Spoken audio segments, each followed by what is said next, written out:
Bonjour, aujourd'hui je vous propose de réaliser avec moi des moelleux noix de coco, cœur coco.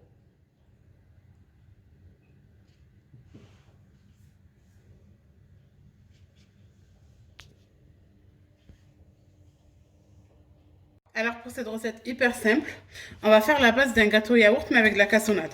Donc on a besoin de cassonade, un pot de yaourt nature au sucre ou à la vanille, de la farine, de préférence pour pâtisserie, 2 œufs, un sachet de sucre vanillé, un sachet de levure chimique, de l'huile de tournesol. Je vais utiliser cette pâte. Si vous n'avez pas de cette pâte, mélangez du lait concentré avec de la noix de coco. Avec de la noix de coco. Allez, c'est parti. Alors, en premier, on va verser notre yaourt et on va garder notre pot yaourt comme mesure en fait. Vous allez voir. Donc, je mets bien le pot yaourt. On va venir y mettre nos œufs.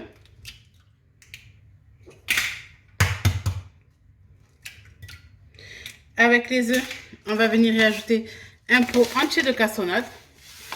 Moi, je rajoute juste un pot de cassonade pour pas que ce soit trop sucré parce que le yaourt est déjà sucré et notre pâte de coco est sucrée. Donc après, ça va faire trop écœurant. Donc, on remplit le pot jusqu'en haut. Voilà. On va venir ajouter le pot de cassonade. Le pot, il fait environ 100 grammes, hein, pour vous dire à peu près. Je vais venir y ajouter le sucre vanillé. Ensuite, on va fouetter. Je mélange bien au fouet.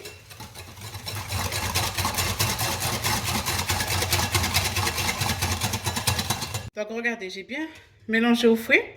Maintenant, je vais rajouter un demi-pot d'huile. Que un demi-pot, c'est amplement suffisant.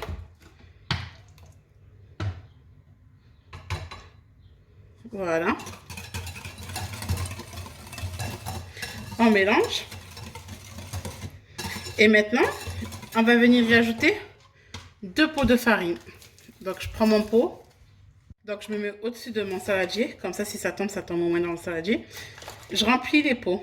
Donc, je vais en mettre 2 à 2 pots et demi. On va voir, selon la farine. Mais bon, normalement, vous voyez, je les remplis bien. 1. Moi, je compte un œuf pour un pot. Donc, à vous de voir.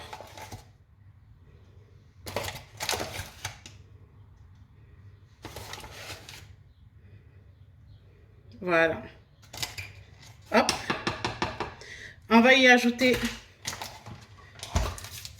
notre levure chimique.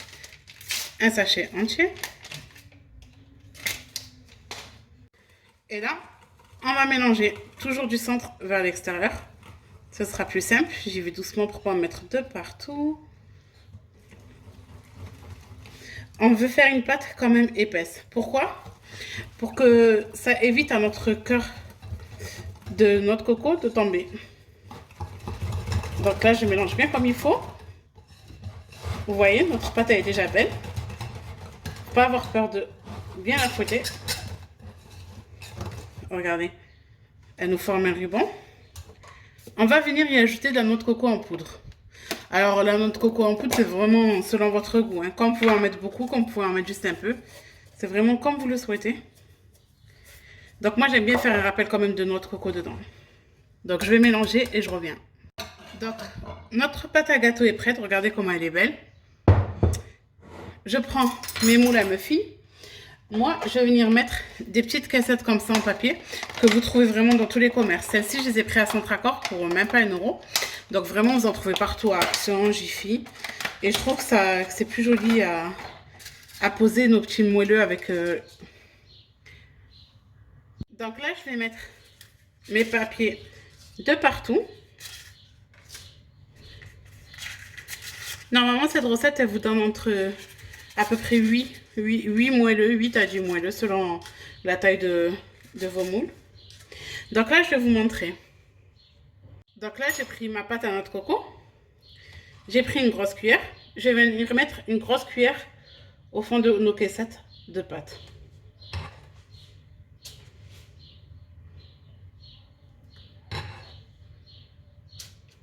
Dès qu'on met la pâte, en fait, avec le poids, les caissettes, elles rentrent systématiquement dans nos moules. Donc là, je vais vous montrer et ensuite je continuerai. Je prends mes 2 petites cuillères et je vais venir y mettre mon cœur au milieu. Vous allez voir que le cœur de notre coco, ça change tout. Après, si vous n'avez pas cette pâte et que vous ne voulez pas faire la pâte vous-même, faites-les sans pâte. Ce sera des petits moelleux dans notre coco. Avec une base super simple de gâteau yaourt. Donc, vous voyez, je mets le cœur. Et là, en fait, on va prendre une autre cuillère. Mais on va venir recouvrir juste le cœur. Parce que ça va gonfler au four. Hein, et ça va s'auto-égaliser. Donc, n'ayez pas peur de recouvrir juste le cœur comme je le fais là. Voilà. Et maintenant, sur le dessus de mes petits moelleux, je vais venir saupoudrer dans notre coco. Pour qu'à la cuisson, ça nous donne un effet. Donc, je vais remplir toutes mes caissettes et je reviens vers vous pour la cuisson. Donc, comme vous pouvez le voir, j'ai préparé tous nos petits moelleux. Moi, ça m'en a donné 11. Donc là, je vais les envoyer en cuisson. Pour la cuisson, vraiment, je vais lui faire une cuisson à 160 degrés. C'est vraiment l'astuce pour avoir un moelleux pas sec et tout léger. Parce que le fait de le cuire tranquillement, il gonfle et il devient super léger. Donc, je l'enfourne. J'ai oublié de vous dire que j'avais préchauffé mon four à 100 degrés depuis une vingtaine de minutes. Donc là, je vais l'augmenter à 160. Je vais l'enfourner et je reviens vers vous pour le résultat. Les voilà, tout droit sortis du four. Regardez comment ils sont beaux. Ils sont bien dorés. On a la collerette des muffins. Donc, je vais vous montrer un de l'intérieur pour voir le cœur. Ouh, c'est chaud. Je ne sais pas si on le voit. Donc, j'espère que la vidéo vous a plu. N'hésitez pas à vous abonner à ma chaîne YouTube et à liker la vidéo.